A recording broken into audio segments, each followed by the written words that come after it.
So I was a lawyer for the federal government in the 1980s. Well, actually in the 1970s, I started at the Carter administration, back at a time when you could do public service and the government actually cared about the health of the land and the people.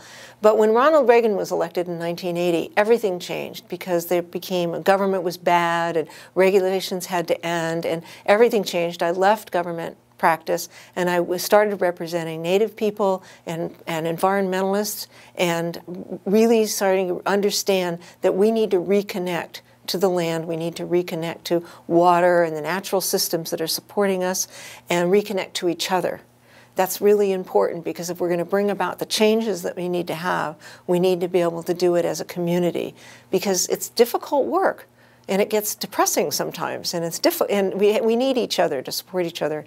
You know, I lived in Vietnam for several years and one of the things I learned from the Vietnamese and from other traditional people that I've worked with, traditional farmers, is that people manage hardships by working together. We saw this, for instance, in Katrina, where people would turn to each other. Every time there's a disaster, a tornado or drought in California, people are turning to each other. How can we help? That's the human way of doing it. So I realized that what agriculture is really about is what I call the culture of agriculture, the human part of agriculture. So my work a lot is about putting the culture back into agriculture. We talk about agribusiness, and I say, well, when you take the culture out of agriculture, all you've got left is agribusiness. And that's sort of the system we have now, where we've withdrawn the human factors, the concerns that we have about health, about the planet, about the environment, and about community, and even about farmer autonomies and farmers' ability to grow healthy food and to make a decent living. All these things have been eliminated now from the agriculture that we have here in the United States. So I've been studying this for about 20 years and reporting on it. And GMO agriculture is the worst. It's sort of the vanguard of it, and it's a symptom of this larger disconnection. But what happened over the last century, actually, is we've given up control of the seeds. We've given up control of the land. We've given up control of the food supply. And corporations have taken over. They determine our farm policy. They determine how things are grown and what's grown. And that's what we eat now. So we've gone from independence to dependence. And that dependence is a kind of a dark space where my work is shining a light onto that space. Say, how did we get into this situation? What do we need to know? That's the mental part. And then what do we care about? How do we then take what we really love, the people we love, the places we love? You know, something like seeds are so vital to humanity. They're vital to the earth. And working from what we love to sustain us for a better future. So a lot of people want to know, because the GMO industry, genetically modified organisms, they say, oh, we've been modifying things like this forever, you know, that this is all the same. It's so not true. It's one of the biggest lies. There's a very stark difference between things growing natural and even traditional plant breeding and genetic engineering. Okay, so genetic engineering is a recombination. You take a gene from another species and you put it into a different species. Okay, so you're going to take a fish gene and you're going to put it into a strawberry, and they've made strawberries that are resistant to being frozen because the Arctic flounder fish gene they used, you know, they can live in very cold water and they have a resistance to frost, so they get the frost-resistant strawberries. Well, vegans want to know about that because you don't want fish genes in your strawberries, right? So it's this recombination of species that does not happen in nature. You can put fish and strawberries together in the same place and they're not going to interbreed no matter what you do. So it's very important to understand that genetic engineering is completely different than anything nature might produce. The other thing that's important about it is because one of the lies of the industry is that they want you to focus on the product. They want you to say, look what we're doing here. It's good for whatever reason. I'll get into that in a moment. But it's actually the process by which genetic engineering organisms are made that's really troublesome, because they bring in genetic constructs, viruses and bacteria and antibiotic-resistant markers and genetic switches, and they combine them into what's called a cassette. Now, the engineers always say this, that their production methods are precise, but what they're actually talking about is this selection process. That's fairly precise. Once they get the cassette together, they take a .22 caliber gun and they shoot it into the genome, or they use other viral and other mechanisms to just, and they have no idea where in that target plant this thing lands, where in the genome it is, and those switches and markers and viral vectors, how are they operating? They don't know. So they use antibiotic-resistant markers, and they do thousands and thousands of these things, and then they put an antibiotic on it. And if the antibiotic-resistant markers resist the antibiotic, it's hard to understand this because these are double negatives, but basically, if it lives, then they go, oh, well, that gene worked. And then they grow it out, and there are many mutants and many aberrations, but if something looks like corn and acts like corn and has the gene that's active in it, then they clone that. But it's a very accidental, unstable, unpredictable process until they get the exact one that behaves the way they want it to. So basically, it's very important to understand they can make it work, but it doesn't actually work precisely. And it's that unpredictability which causes a lot of the health impacts and also causes the environmental impacts where genetically modified organisms get out into the environment and interact with other organisms. So the process itself is important to understand because that's where the trouble begins. Genetically modified soy is one of the most prolific GMOs that are out there. In fact, almost 80% of them are Roundup ready soybeans, okay? So they've been genetically engineered to resist being sprayed with a deadly poison, and then plants don't die.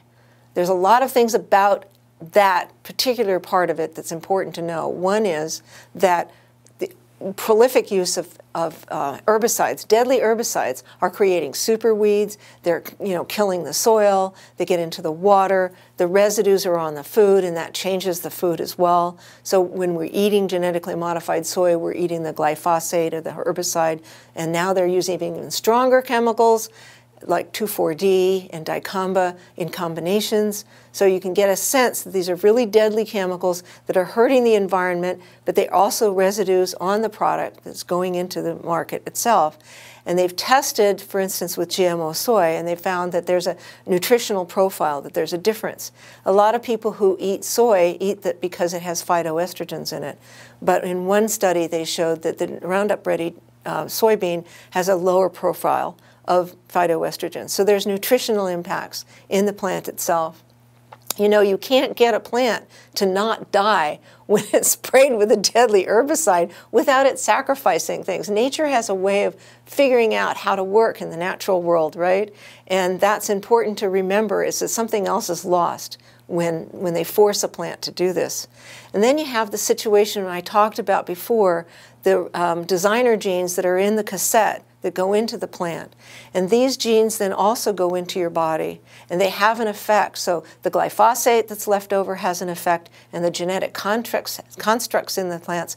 And there have been correlations. We haven't been able to prove exactly how it works, but we do see strong correlations with many health effects from genetically modified organisms that are in our food supply. But the reason we don't know, I think not knowing is good enough reason to avoid these products, but the reason we don't know is because the manufacturers of GMOs have controlled the science and controlled the media, and as a journalist, this is a very important point, that the information people are getting is not correct, and it's intended to sell this product and make you not look at the health effects and not look at how this has affected agriculture or in the environment. So there's a big lie going on, and it needs to be exposed. So there's two things that GMOs are used for. And by the way, if you see advertisements that say they're going to save agriculture or feed the world, that's not what's going on. Do look at actually how they're being used, because over 90% of GMOs are being used for weed control and pest control, either by allowing the overspraying of deadly toxic pesticides, which get into us and get into the land and get into the water, so it's an environmental disaster in the Midwest. Or they actually genetically engineer as an insecticide into the plant itself. So the plant then grows in the field, and it's exuding this insecticide every day through its leaves and in its seeds and in the food you eat and in the soil and in the roots. I mean, it's an abomination, okay? And the most common one they use is actually a fairly common Bacillus Thuringiensis, which is called BT. And when I'm on the radio talking about these things, the industry likes to say, oh, organic farmers use BT all the time.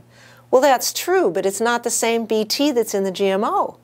If it was, well, when organic farmers use it, in the sunshine it totally degrades, usually within about 24 hours.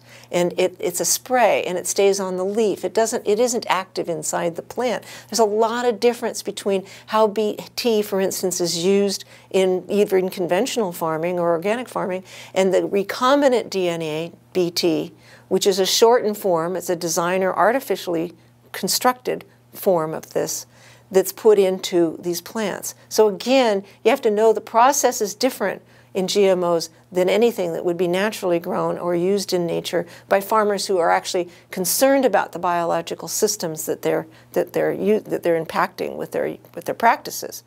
I'd like to make one point that I think is helpful to people to understand, both in terms of farming and in personal health, that the choice is between biotechnology, where you're looking to technology for technical fixes and miracles to solve the problems the world has always has, or biological, okay? Nature has always found ways to solve the problems in health and in the world, in pests and diseases. And if we work with nature, that's the logical solution. So it's the biological solutions that I think we can focus on, that we've always had. You know, permaculture teaches us that, yeah, there are a lot of problems, but the solutions are always at hand. So we have to remember to stop being influenced by this sort of media and the control of the thoughts. I think of it as, you know, genetically engineering from the seed to the food and the farms to even the media and our thought process. Everything's being controlled, and we have to disconnect from that and reconnect to nature in order for us to have a healthy world. One of the biggest lies is that GM will feed the world. It's so untrue. In fact, but I'm sympathetic to Midwestern farmers because they've been fed that lie too. You know, I'm feeding the world. Well, let's just take corn for a second, okay? Corn is now an industrial product. It used to be sacred. We used to be a corn cultures. You know, we used to respect this beautiful gift of nature and this gift of the culture, right? Oh no, now it's an industrial product and we're using it to feed our machines. So over 76% of all the GM corn, it's going into biofuels, and it's going into industrial products, and it's going into animal feed. I really do care about how the farmers think about this, because they like to think of themselves as contributing to the world food supply. But actually, American farms are not very productive in terms of the food that they provide for people. Okay, because most farming in the industrial sense is used for animal feed and biofuels and industrial purposes. But this idea of feeding the world is something that GMO companies use in their advertisements all the time. Well, let's talk about science. What does science tell us about whether or not industrial agriculture, GM agriculture, chemically dependent crops, are they feeding the world? Because we know they're harmful to our health and we know they harm the environment, but maybe we could give them a pass because they're so much more productive. No, it's not true. There are peer-reviewed studies out of Midwestern universities that show a reduction in yield of GMO crops. It's very important to understand this. And like I said before, when you ask a plant to not die when it's being spread over with herbicide sprays that are meant to kill it, that plant makes a trade-off, and one of the trade-offs it makes is in productivity. So there's reduced yield in many of these GMO products when they're grown in the fields. So they have to ask the question, let's ask the question from the larger perspective, how does the world feed itself? Because most of the world is still fed by small-scale agriculture, traditional farmers, regional farmers, and the growth of farmers markets even changing that here in the U.S., where we have people who go, yeah, I think I'd like to know where the source of my food comes from. So we have a resurgence of this, but most of the world still feeds itself. from this sort of more traditional form of agriculture. It's a myth that industrial agriculture feeds the world. GMOs are an industrial product for an industrial form of agriculture. Let's get back to the older model, the one that's been feeding us and taking care of the world and the heritage seeds for a very long time.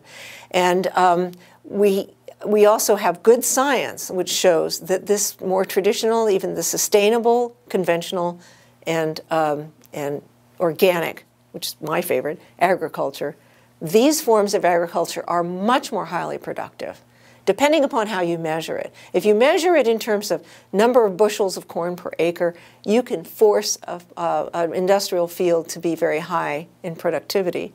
But that's a distortion of what productivity really means, okay? Because it also eliminates all the great costs. There was a study out of Cornell that said our food system in the industrial model is 9 parts oil and one part, food. So it takes a lot of fossil fuels, which are, going to be on the decline, to support, and a lot of subsidies, millions of dollars. So GMOs are not only chemically dependent, they're also subsidy dependent. So what about those other farmers who don't get those subsidies? Are they productive? Can they make a living? Absolutely yes. And they're doing it benefiting the environment, benefiting our health. The science behind it, the question, can GMOs feed the world, was actually asked in part by the biotech industry with the UN and the World Bank. They had 400 scientists in 110 countries, and they did a multidisciplinary, multifaceted approach. They looked at agriculture from every possible standpoint. The results were adopted by 58 countries. Okay, so this is a very well-known study. Most people haven't heard about it. And the reason is they came out on the wrong end of it. They said GM foods are not going to feed the world, that the way to feed the world is more like the model of organic agroecology, the diverse agriculture that most farmers engage in. I have no problem with science. And I even think technology, if it's guided by ethics and guided by human morality and thought, can be very helpful. I don't want to go back to the Stone Age, and I'm not suggesting that. In fact, the technology of organic agriculture has been stupendous. It's really helped us. Do you remember we used to get these old craggly little carrots and really, ugly looking fruit and stuff, and people thought, and now we have these wonderful markets that are full of these beautiful things. Well, that's because we've learned how to grow organically and safely and beautifully. So we've been able to use technology in the right direction towards solving these problems, solving the problems of pests and weeds, solving the problems of healthy agriculture. And if you want to look at the study which verified these things that I'm talking about, it's called IAASTD, the International Assessment of Agriculture, Science, and Technology for Development in Agriculture. It's quite a mouthful. I don't know why the UN likes these things. But if you look that up and you read the executive summary, you'll see that we know the solutions. We have an optimal technology. The reason you haven't heard about it and the reason it's not being implemented is because of the power of these very few handfuls of corporations, mostly agrochemical corporations like Syngenta, Dow, DuPont, Monsanto. They control the seed supply, they control the chemicals, they're controlling farming, and they're controlling the information that people are getting. So the dangers of GMO contamination are extreme. I can just name a few of them. But I want to make it very clear that genetically modified organisms are made to be invasive, because that's how you recombine the species. You have to make them aggressive about accepting, foreign genes. And so there have been studies that show that they're more apt to have gene flow and what they call horizontal gene transfer and things like that. So once they're planted out into the environment in the fields, absolutely, the genes get out there and they crossbreed with like species. I'm really concerned about genetically modified trees and grasses because these are affecting our forests and they're long-lived plants. Up until now, we've had like corn and wheat, not wheat, sorry, but corn and rice and soy, and these plants are annual crops and they get harvested and you could rotate. I mean, there's things that you could do to correct them so that the persistence of the GMO is less. But once those get out anywhere, these are living organisms. We often think about pollution in chemical terms. That it's going to go away or can be diluted and over time. Not so with GMOs. It's just the opposite. They're invisible, and they're living, and they recombine, and then they can keep growing. So once they're out, they cannot be withdrawn. And it's very important to understand that in terms of human health, because they're affecting your body as well. They're affecting the gut biome. And these herbicide residues, as well as the antibiotic-resistant markers that are used in the construction of GMOs, are getting into ourselves as well as into the environment. There was a recent study in China which found recombinant DNA, antibiotic-resistant markers, that was developing antibiotic resistance in the bacteria in the rivers. 5 rivers in China were the subject of the study. It's a horrifying study, okay? Because antibiotic resistance is a big human health problem. We need antibiotics, but the overuse in agriculture and now GMOs are creating antibiotic resistance in these superbugs, I mean. What I want to say about that is I wrote the story up once I saw the story, and I tried to get it sold to many different places, and they wouldn't print it.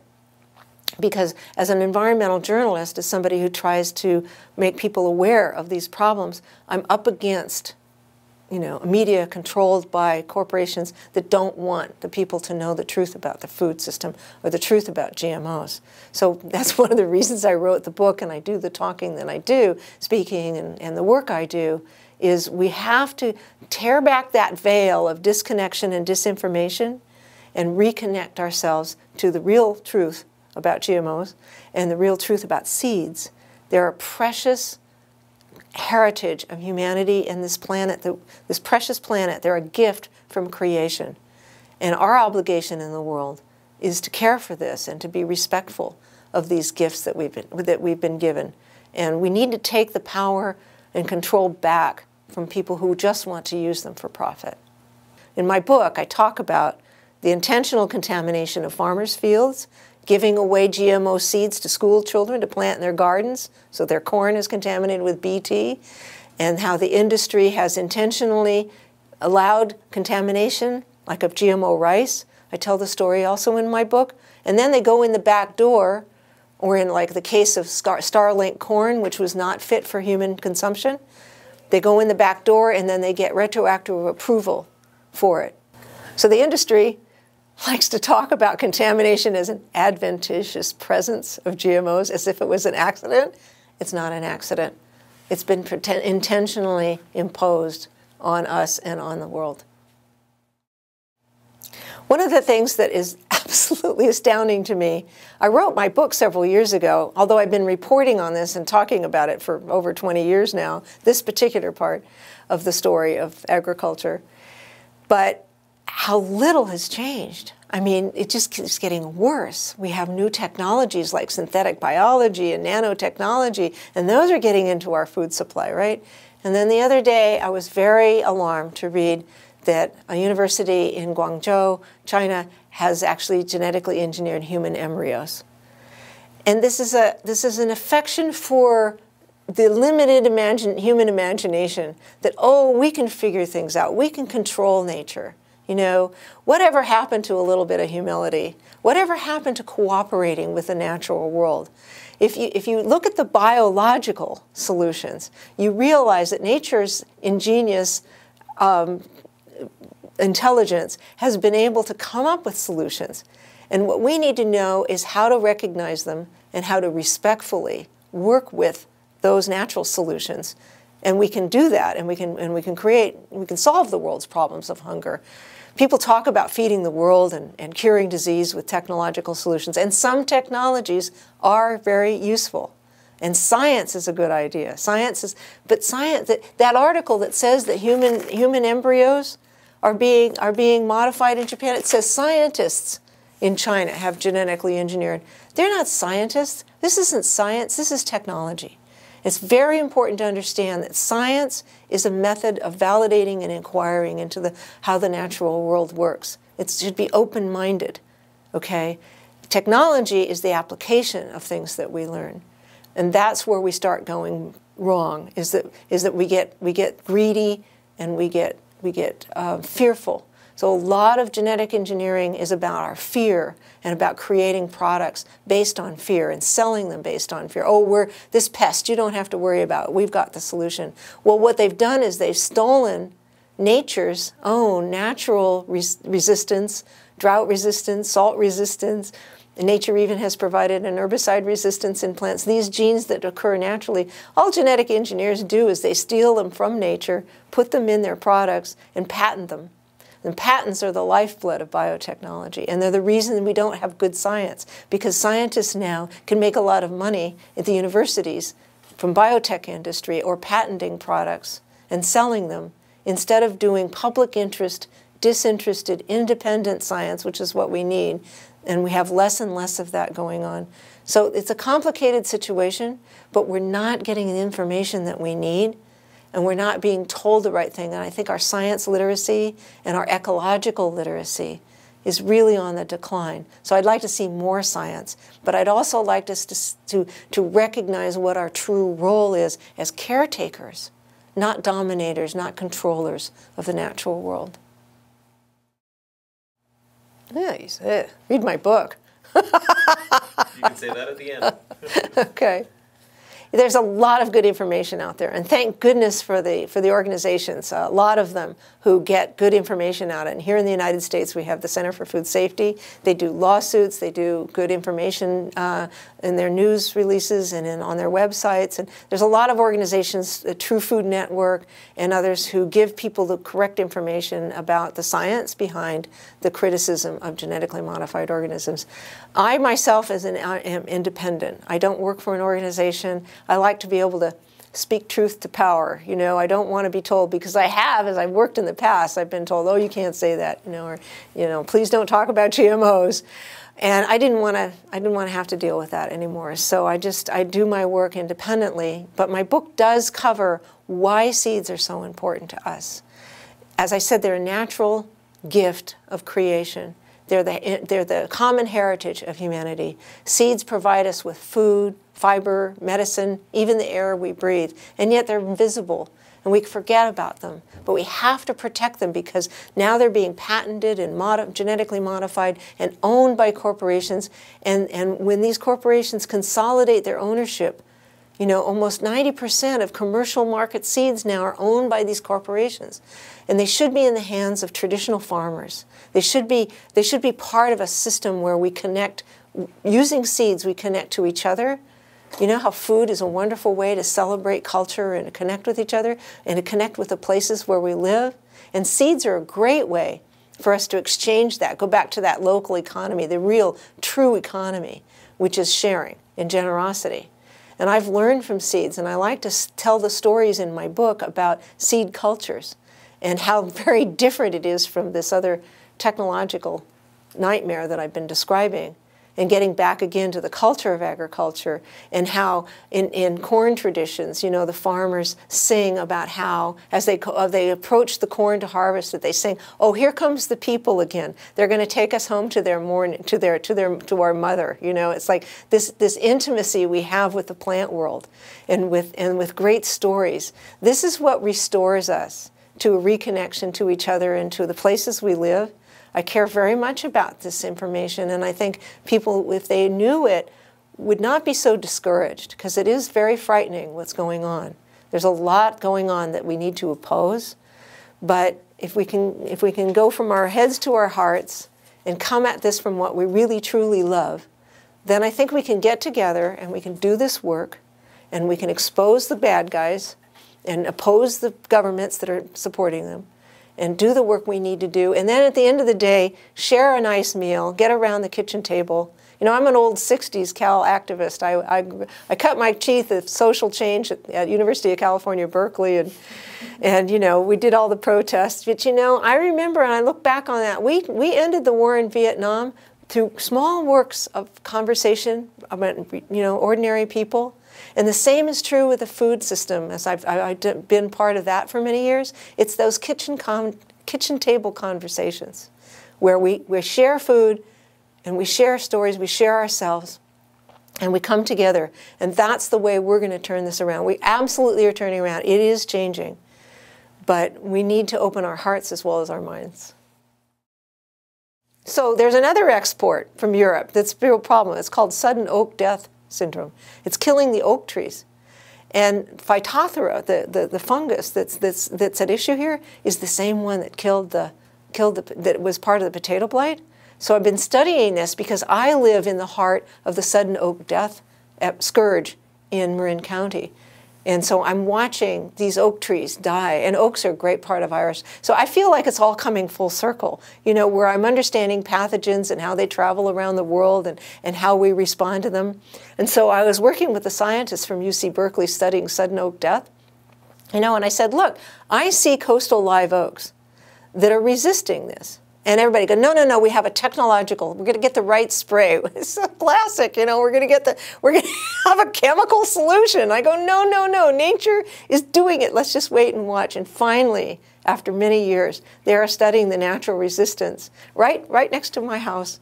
And they're showing that indeed the coastal live oaks are resisting this pathogen, and we're going to be okay.